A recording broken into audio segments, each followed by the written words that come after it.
Hello and welcome to VLearn Virtual Learning Network. This is session number 6, avoiding the use of wrong analogies of language to literature. Topics to be covered in this session are singular and plural nouns, verbs, past tense and past participle forms, wrong use of the progressive tenses, strongly transitive verbs, verbs like know, teach, tell, show, tag questions, adjectives, degree of comparisons. Singular and plural nouns. As you know, language do not behave in a haphazard way but are governed by certain rules. In order to know a language, you need to know the rules that govern the language. There are also exceptions to the regular rules of language. This is in fact a tricky area in any language, mainly because one tends to remember the regular patterns which occur more frequently and apply them even to the exceptions. So we have discussed words which were semantically related but follow different structural patterns in this unit as well. We'll discuss about the content, that is words in the use of which the regular patterns are often wrongly applied to the exceptions. This is sometimes called wrong analogy. So we have divided this session into three things: singular and plural nouns, verbs and adjectives, where we are going to study about the wrong analogies, use of wrong analogies. Let us start with the singular and plural nouns. जैसे कि हमने पहले session में भी पढ़ा कि nouns in English fall into two broad categories of countable and uncountables. Countables जो कि सिंगुलर होते हैं और प्लूरल होते हैं, whereas अनकाउंटेबल्स की कोई भी प्लूरल फॉर्म नहीं होती और ना ही उनके आगे ए या एन लगाया जाता है. जैसे कि आप यहाँ देख सकते हैं, I have bought a new table. So यहाँ पर काउंटेबल है, आप टेबल्स गिन सकते हैं और यहाँ पे आपको पता चल रहा है कि वो सिंगुलर है. So I have bought a new table. I have bought 6 new tables. यहाँ पर आप गिन सकते हैं, काउंटेबल्स हैं, प्लूरल है. We have no regular supply of water here, uncountable है ये. तो वाटर्स कुछ नहीं रहेगा क्योंकि आप इन्हें काउंट नहीं कर सकते हैं. So words like table and water you can say are conform to the general patterns for countable and uncountable nouns. There is, however, a group of English nouns which are treated as countable or uncountable depending on the context in which they occur. This often leads to errors on the part of Indian users of English who, having seen a noun used as countable in one context, assume wrongly that will be countable in every other context.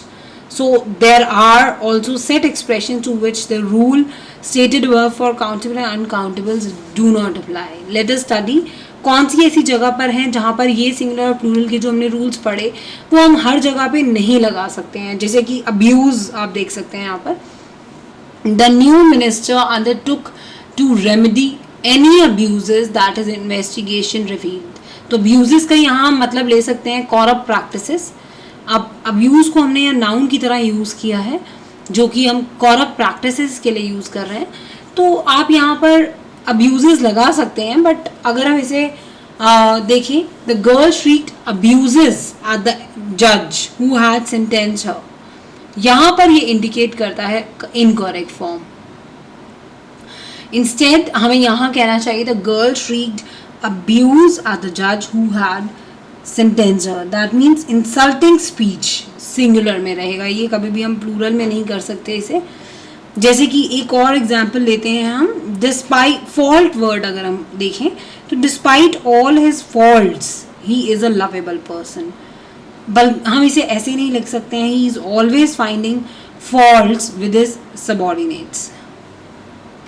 Instead we should say he is always finding fault with his subordinates. So यहाँ पर एक fixed expression रहता है, finding fault, not finding faults.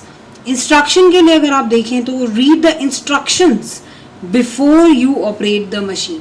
तो यहाँ पर instructions का meaning रहेगा डायरेक्शंस.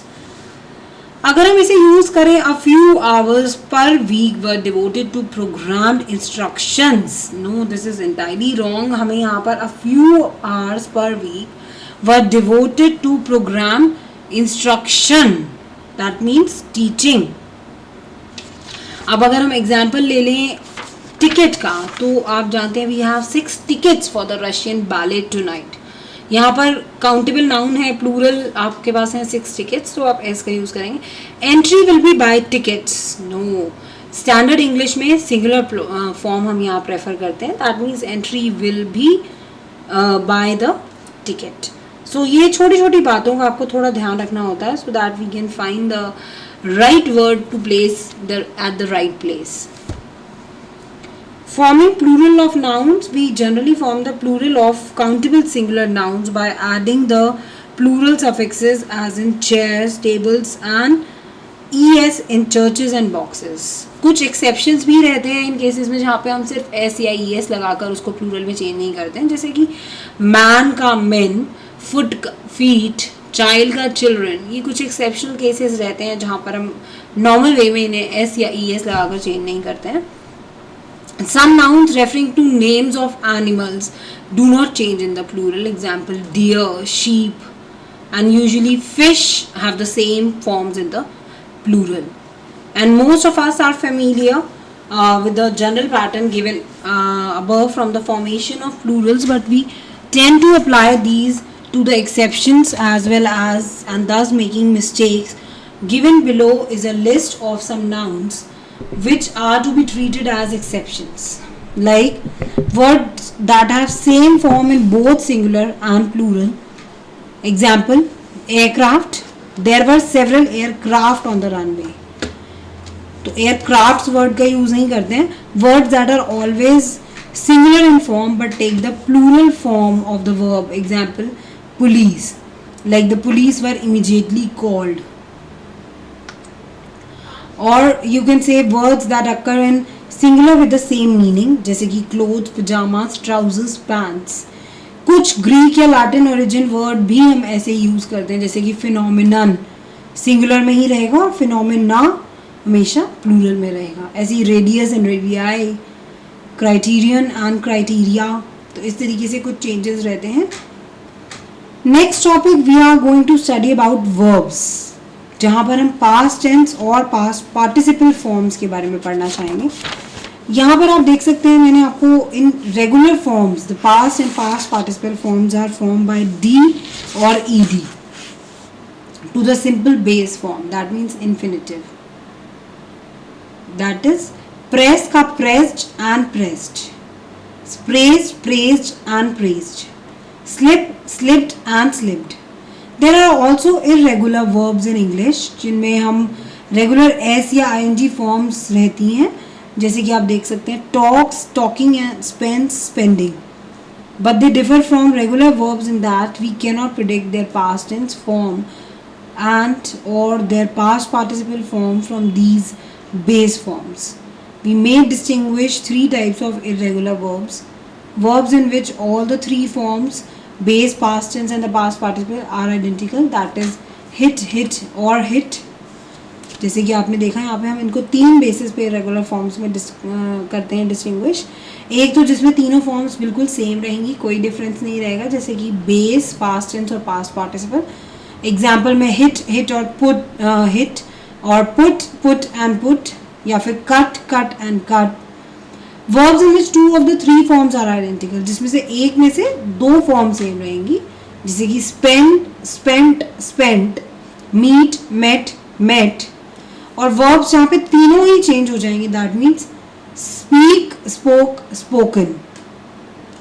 इस तरीके से आप देख सकते हैं drink, drank, drunk. So इस तरीके से आप देख सकते हैं कि तीनों ही फॉर्म्स चेंज हो गई हैं. तो हमने इरेगुलर वर्ब्स को थ्री फॉर्म्स में चेंज किया. Wrong use of the progressive tense. You already know that in order to form the progressive tense, you add ing to the base form of the verb, and hence you have sentences like they are drinking coffee. इसमें आप देख सकते हैं present progressive. He was reading the poem when the light went out. Past progressive. My watch is working perfectly now. That is present progressive. However, there are certain groups of verbs which are generally not used in the progressive tense. They refer to states rather than to actions. This is perhaps a difficult area for most Indian learners of English. We tend to apply the rule about verbs taking ing to form the progressive tense to all the verbs. कुछ examples के तौर पे मैं आपको बताना चाहूँगी जिसमें हम आम तौर पर गलती करते हैं. जैसे कि मैंने आपको यहाँ बताया कि हम ing फॉर्म लगा रहे हैं, तो कई चीज़ों में हमें कुछ एक्सेप्शनल केसेस होते हैं जो हम फॉलो नहीं कर पाते हैं. जैसे कि अगर हम जो भी सेंसेस से वर्ब्स रिलेट करती हैं, that is verbs relating to perception by the senses, that is feel, hear, see, smell, notice, observe, I feel, वहाँ पर हम ing फॉर्म नहीं लगाते हैं. लाइक अगर हम फील का एग्जाम्पल लें, आई फील और I felt as if I was in the hell, but not I was feeling as if I was in the hell. Hear की अगर हम बात करें तो I hear that you are going to Chandigarh next week, but not I am hearing that you are going to Chandigarh next week. I saw all this happen in front of my house, but not I was seeing all this happen in front of my house. Smell, I could smell onion cooking और smelt, but not I was smelling onion cookings. यहाँ जैसे मैंने आपको बताया कि कुछ verbs होते हैं जहाँ पे हम however when the verbs are used for deliberate action that can be in progressive tense, for example आप यहाँ यू देख सकते हैं feel when it means touch, feel for can mean by to find by touching. Rita was feeling for the keyhole in the dark. यहाँ पर that means to find by touching. Verbs expressing feelings and emotions, example adore, appreciate, care, desire, detest, feel, fear, hate, like, love, want and wish. ये सभी words को हम ing form में use नहीं कर पाते हैं until unless यहाँ पे एक्सेप्शंस रहती हैं कुछ. जैसे मैंने आपको बताया कि जब भी हम कुछ सेंसेस को परसीव कर रही हैं जो चीज़ें, उनके लिए हम ing फॉर्म का यूज़ नहीं कर सकते हैं. जैसे कि relating to the perception by the senses, और अगर वो इमोशन है, फीलिंग है, तो वहाँ पर मैंने आपको बताया कि आप किस तरीके से नहीं यूज़ कर सकते हैं. लाइक अगर लाइक की बात करें हम, I like him for all is good quality, but not I am liking him for all is qualities. ऐसी जो कॉग्निशन की वर्ब्स हैं उसमें मान लीजिए नो वर्ड का यूज़ करते हैं हम. I did not know these facts at the time. यहाँ पर हम I was not knowing these facts at the time is entirely wrong. Verbs of possession जैसे कि बिलोंग, ओन, ओ. ओन की अगर हम बात करें, I own 3 houses in Delhi, not I am owing. B और हैव की अगर बात करें तो वो भी I have very heavy workload, not I am having a very heavy workload. She is very rich or she has 2 cars, she is having 2 cars is wrong. So इस तरीके से आप समझ पाएंगे कि कहाँ कहाँ पे हम इस तरीके की verbs का यूज़ करते हैं. Strongly transitive verbs. Verbs in English are transitive or intransitive. Transitive verbs take a direct object. Intransitive verbs are those that do not take a direct object. Like he ran fast. इसमें हम देखें तो intransitive. The driver stopped the car or the object suddenly. That means transitive. Many of the verbs in English can be used both transitively and intransitively. जैसे कि आप देख सकते हैं the ants fought the wasps. तो यहाँ पर object है wasps और ये ट्रांसिटिव वे में यूज़ हुआ. इन ट्रांसिटिव वे में भी हम इन्हें यूज़ कर सकते हैं. The ends fought fiercely. The driver stop the car, यहाँ पर आप इसे ट्रांसिटिव की तरह यूज़ कर पा रहे हैं. The driver stopped suddenly. However कुछ वर्ब्स होती हैं दैट आर ऑलवेज ट्रांसिटिव, जैसे कि एन्जॉय, एक्सर्ट, एक्सप्रेस. अब आप ये देखिए कि we have a fancy dress party tonight, why don't you come and enjoy the fun. We thoroughly enjoyed ourselves at the party. तो यहाँ हर एक में आपने देखा enjoy the fun. Object है enjoyed ourselves at the party. यहाँ पे भी object है, but not we are having a party tonight. Why don't you come and enjoy? He express की अगर हम बात करें तो he express himself with a great clarity. I wish you would learn to express better. This is entirely wrong. इनमें आपको हमेशा कोई ना कोई ऑब्जेक्ट की ज़रूरत पड़ेगी अपनी बात को कंप्लीट करने के लिए. In the case of verb such as assure, reassure, inform, the persons being assured, reassured or informed must be indicated. जैसे कि assure में देखें तो I can assure you that I will do all I can to help. हम यहाँ पर minister was unable to assure that, अब यहाँ पर आपने ऑब्जेक्ट नहीं लगाया, हमें ये लगाना पड़ता है कि किसको अश्योर किया है या इन्फॉर्म किया है. इन्फॉर्म की अगर हम बात करें तो I will inform you of the date of the meeting. So अगर हम इसमें यूज़ करें I will inform the date of meeting to you, तो it is entirely wrong. Verb such as rectify, clarify, these verbs also cannot be followed immediately by that clause and demand an object in the form of a noun, a pronoun or a noun phrase. The doctors deplored the fact that the hospital was not getting sufficient funds and might even have to close down.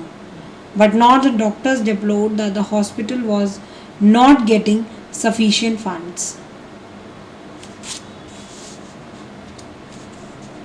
यहाँ आपने देखा कि हमने enjoy, exert, express की बात करी.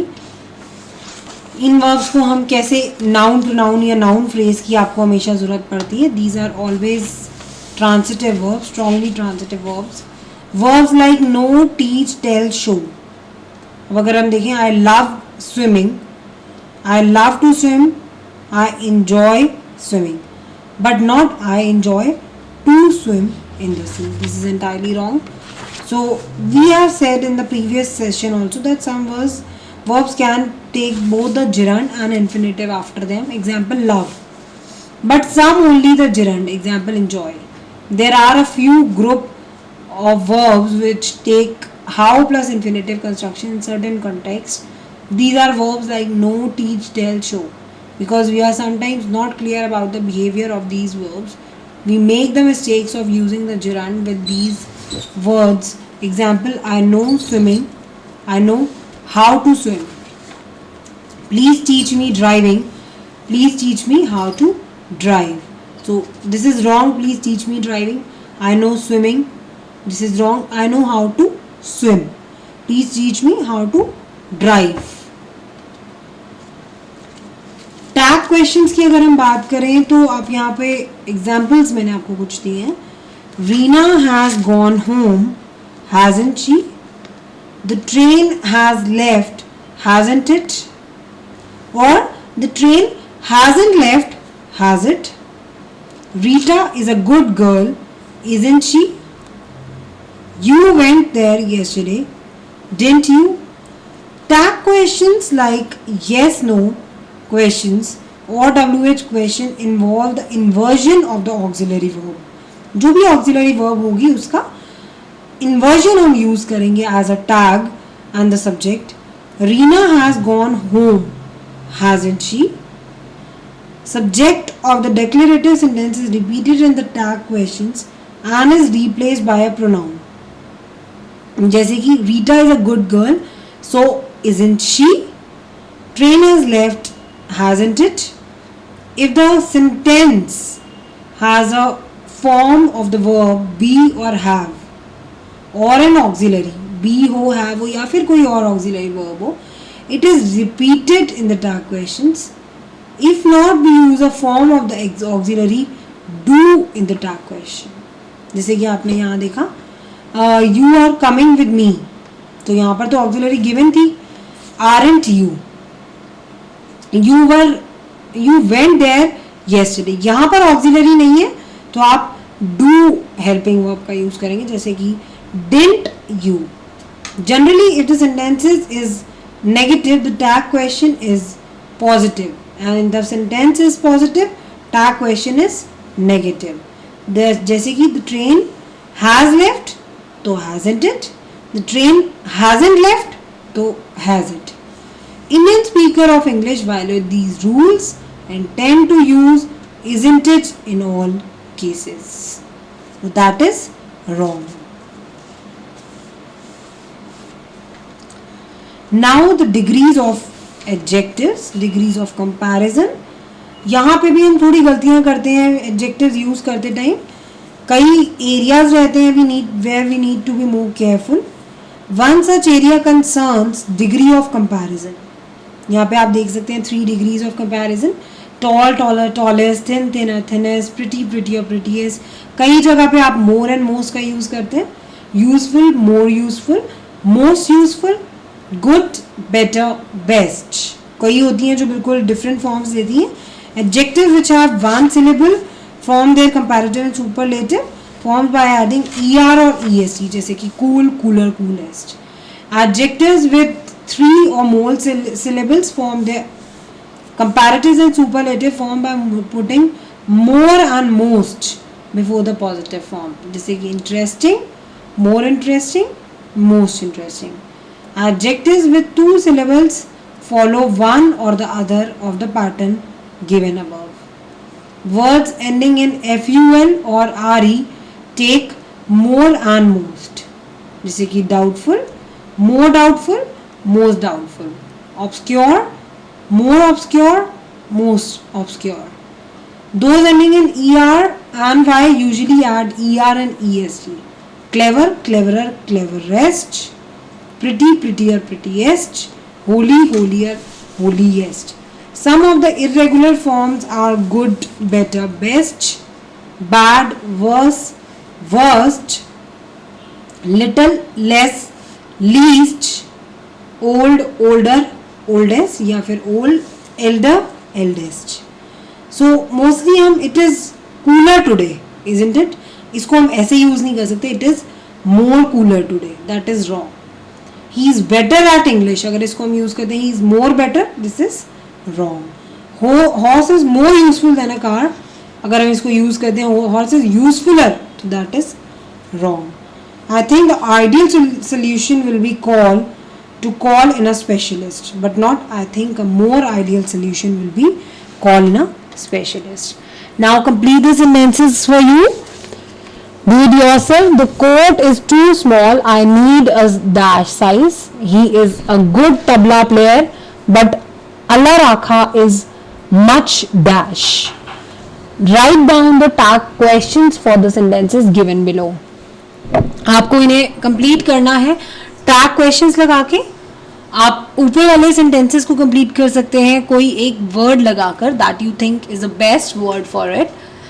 Question tagging के लिए अगर हम देखें तो 2 आपको दिए गए हैं, जैसे कि she used to live here. अब यहाँ मैं आपको थोड़ा सा हिंट देना चाहूँगी कि आपके पास मेन वर्ब नहीं, ऑक्सिलरी वर्ब नहीं है, तो आप यहाँ पर डू का यूज़ कर सकते हैं. लेट्स गो, यहाँ पर भी आप ऑक्सिलरी वर्ब नहीं है, तो आप यहाँ पर यूज़ कर सकते हैं डू का. So that is all for this session. Thank you. Thanks a lot. Happy learning. We learning.